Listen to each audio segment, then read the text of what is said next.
በተለይ በእናቶች ጉዳይ ሆናችሁ ስታስቡ እናቶች ትንሽ ነገር ነው የሚያስጨንቃቸው። እናቶች ምንም አይነት እንትን አይወዱም። ግን አንዳንድ ጊዜ ሳትወዱ በግዳችሁ ደግሞ እንድታዩና እንድትሰሙ ያደርጋችኋል። በቃ የእናትን ማንም ሰው እናት እንድታለቅስ ወይም እንዲከፋት ወይም የሆነ እንድትሆን ማንም ሰው የሆነ ሕሊና ያለው ሰው የእናትን ምንነት መስማት አይፈልግም።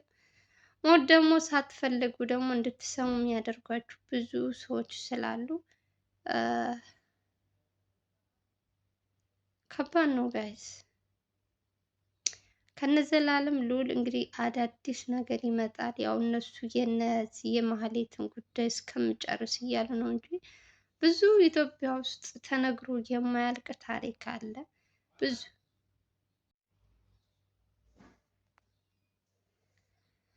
ለማንኛውም ልቦና ይስጣችሁ። እኔ ሌላ ምንም አልልም። እኔ ሳየው ራሱ ያሳዝኑኛል። እናቶች ሲያለቅሱ ማየት ራሱ በጣም ያስጨንቀኛል።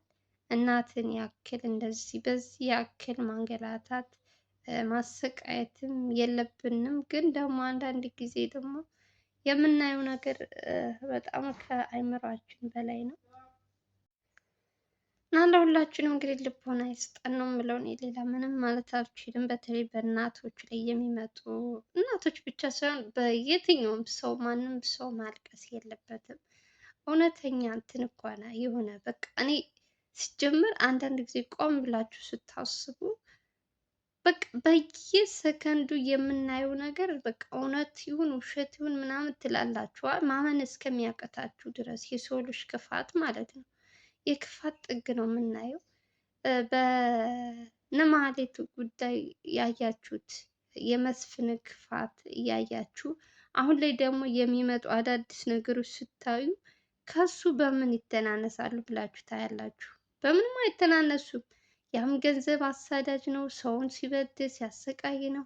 አሁን የሚመጡት እነዚህ ሰዎች ራሱ በቃ ያው እነሱ እነ ዘላለም ወይም ልዑል ብዙ ጉዳይ ሳይኖርባቸው ኑሮ አይደለም የዚህ የአሸናፊን ነገር ትተውት ምናምን አይደለም። ግን ያው ቀኑ ልክ መስፍን የተባለው ሰውዬ እንዳያችሁት በጣም ሲያዛብር የነበረው ሰውዬ የመጨረሻውን አይታችኋል። በጣም ከኔ በላይ ሰው የለም ሲል የነበረ ሰውዬ ምን አይነት ሁኔታ እንደወደቀ።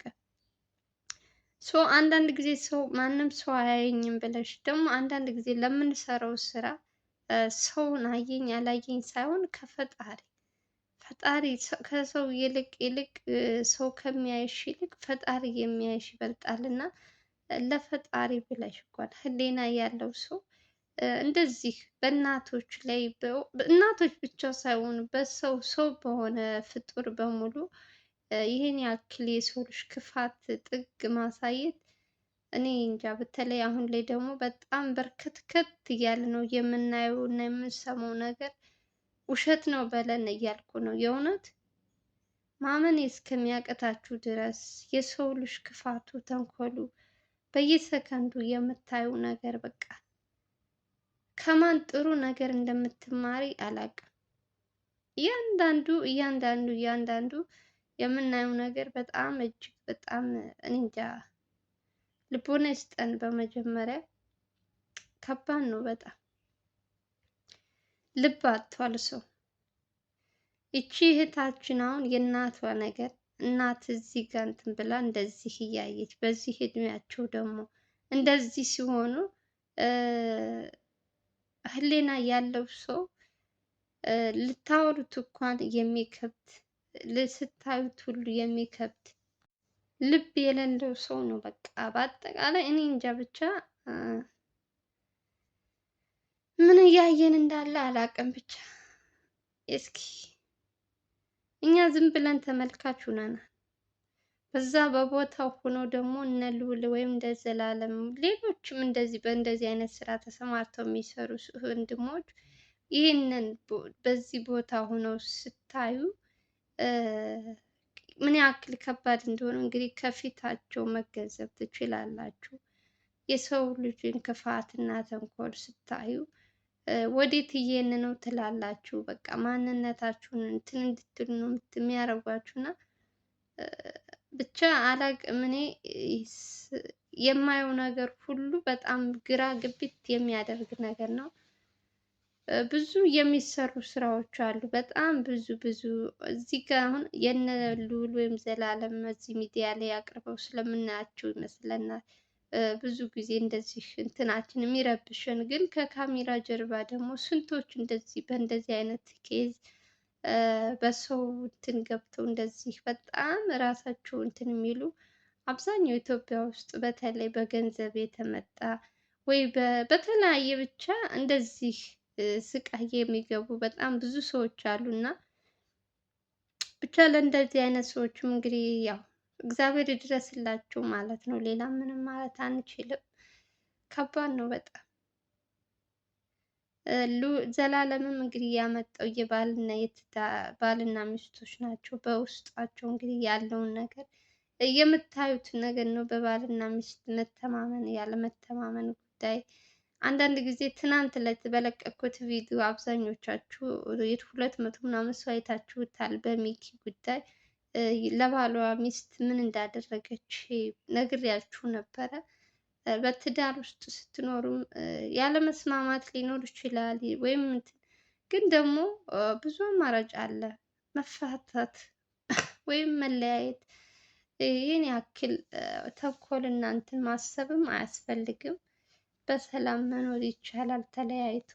ልጅም ካላቸው ብርቅ አይደለም እኮ አሁን አብዛኛው ኢትዮጵያ ውስጥ በተለይ ይሄ እንደዚህ መፋታት ምናምን የተለመደ እንደ ባህል እያደረግነውም ይመስለኛል። ብዙ ጊዜ እንደዚህ አይነት ነገር በርከትከት ይላላ። በተለይ በአርቲስቶች ምናምን የነሱ ደግሞ ትንሽ ታዋቂ ሲሆኑ ደግሞ ትንሽ ይጋነንባቸዋል እንጂ ምንም ማለት አይደለም። አንድ ላይ ሆነሽ ካልተስማማሽ ተለያይተሽ ልጆችሽን በሰላም ማሳደግም ትችያለሽ። አንድ ቤት ሆነሽ ለሱ ጧት ማታ ክፉ ነገር ከምታስቢ ማለት ነው። እንደዚህ አይነት ሰዎች አሉ፣ ልብ የሌላቸው በተለይ በገንዘብ ያላቸው ሰዎች ለሰው ልጅ ክብር የሚባል ነገር የሚያሳጡ